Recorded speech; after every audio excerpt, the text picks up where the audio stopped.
खनक खनक के तलवारों पे रणगान बनाया है। खनक खनक के तलवारों पे रणगान बनाया है। और खंड खंड भारत को जोड़ा था हमने तो ये अभिमान बनाया है। और सिकंदर को भी मोड़ा था हमने युद्ध के मैदानों से, तब जाकर के हमने ये अखंड भारत सम्मान बनाया है, अखंड भारत महान बनाया है। मेरे साथियों, ये बात मुझे इसलिए कहना पड़ा कि आज यहाँ पे बहुसंख्यक समाज के लोग हैं और ये भारत हमारा ही भारत था। ये भारत हमारा ऐसा भारत था जिस भारत को सोने के चिड़िया कहा जाता था। इस भारत की एक कोहिनूर हीरे की कीमत लगाने में की ताकत उतनी नहीं थी जितनी की पूरी की दुनिया की ताकत के दौलत में ताकत हो। ये भारत ऐसा भारत था, इस भारत को सोने की चिड़िया कहा जाता था। और ये भारत ऐसा भारत था जिस भारत की जीडीपी पूरे वर्ल्ड जीडीपी की 33% से लेकर 37% हुआ करती थी। आज आप ये देख लीजिए, एक अमेरिका जो आज दादागिरी कर रहा है, उसकी जीडीपी 5 से 7% तक हुआ करती है। तब हमारे भारत का जीडीपी उस समय 35% हुआ करती थी। ये मैं इसलिए नहीं कह रहा हूँ क्योंकि कुछ लोग कहेंगे कि दादा के पास हाथी थी, आपके पास क्या है। लेकिन मैं इसलिए कहना चाहता हूँ कि किसी महान व्यक्तित्व ने कहा है कि जो समाज अपने इतिहास को भूल जाता है उस समाज का सब कुछ नष्ट हो जाता है। और हमारे समाज के साथ भी यही हुआ है। जब मौर्य वंश की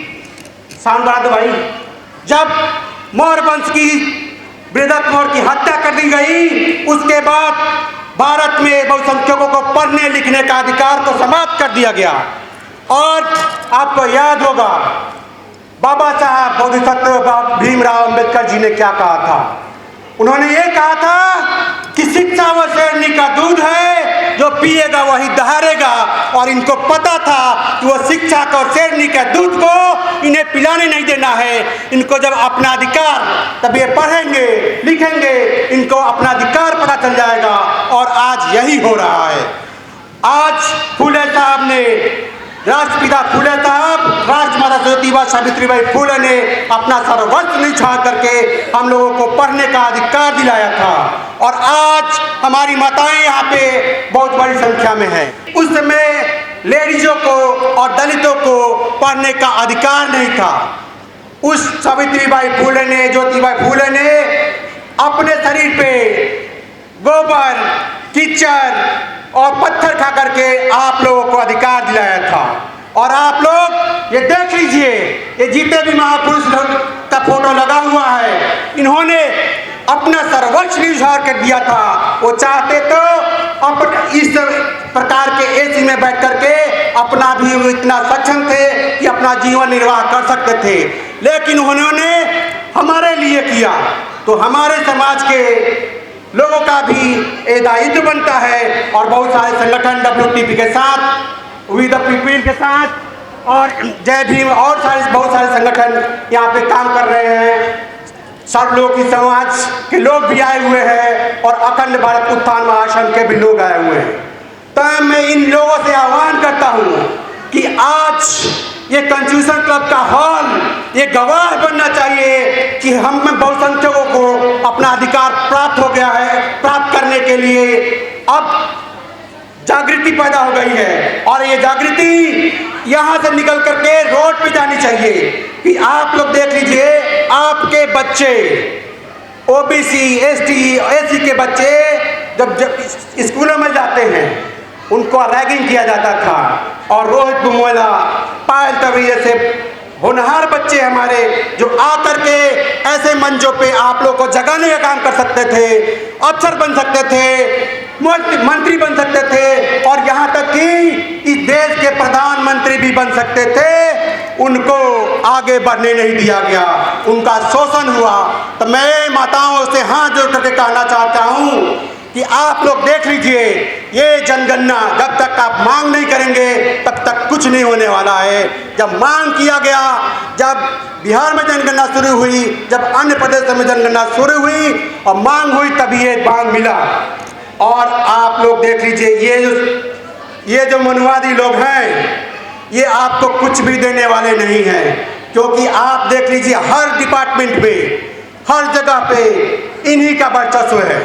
आप ये देख लीजिए यूपीएससी के जब आप जो आज कल में जो यूपीएससी का रिजल्ट आया है, उसमें भी आप देख सकते हैं जो एसटी, एससी, ओबीसी और माइनॉरिटी के बच्चे हैं, उनमें इतनी क्षमता है, संघर्ष करने की क्षमता है, वो अपना एग्जाम देते हैं और अच्छे मार्क्स से लिखित एग्जाम में पास होते हैं। लेकिन वहीं देख लीजिए जब उनका कट ऑफ बनता है और जब वो वाइवा में जाते हैं तो उनको 200 में से 25-30 मिलता है। ये कहाँ का न्याय है?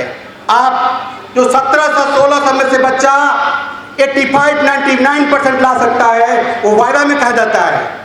तो हमको ये चीज़ों को समझना होगा और ये लड़ाई यहीं पर रुकनी नहीं चाहिए दोस्तों, क्योंकि हक को ये इतिहास गवाह है, मांगने से प्यार से कुछ नहीं मिलता है, और जब प्यार से नहीं मिले तो हम लोगों को छीन के लेने का भी ताकत रखना चाहिए। और मैं आह्वान करता हूँ पूरे भारत के एसटी, एससी और ओबीसी के बच्चों से, माइनॉरिटी के बच्चों से, मुझे पूरा विश्वास है, आपके दम पे विश्वास है, आपके क्वालिटी पे विश्वास है, आपके हौसले में विश्वास है। और आपको देखना पड़ेगा हमारे समाज के जो गणमान्य लोग हैं, उनका एक इशारे पे हमको रोड पे आना पड़ेगा। और रोड भी ऐसा होना चाहिए, ऐसा हुजूम होना चाहिए कि वो रोड पूरा भर जाना चाहिए। और मैं बहुत ही प्यार से इस सरकार को, जो केंद्र में है चाहे जो राज्यों में है, वो हमारे लोगों की जनगणना करे।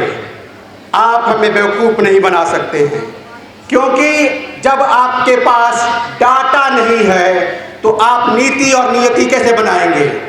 तो आप डाटा को इकट्ठा करिए और समाज से, आप ये देख लीजिए जो 12 नंबर क्वेश्चन है उसमें एसटी और एससी के साथ ओबीसी का भी कॉलम होना चाहिए। और ये संविधान में प्रावधान है कि एससी बीसी के लोगों के लिए भी विशेष प्रावधान होना चाहिए, क्योंकि इनका भी सामाजिक रूप से शोषण हुआ है।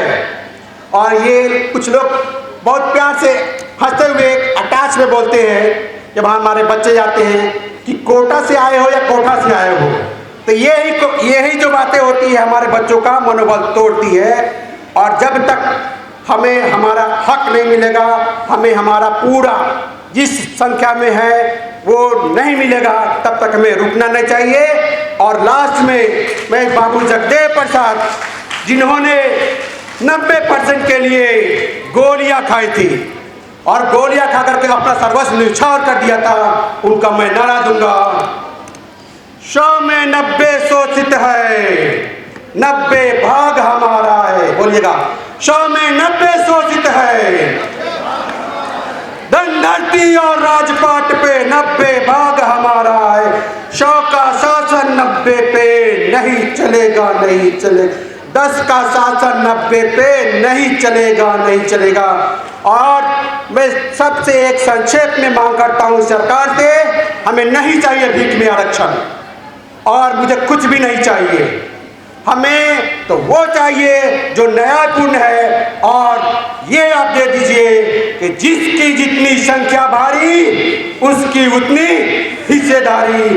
जय भारत, जय संविधान, जय फुले, जय चंद्रगुप्त अशोक महान, जय भीम।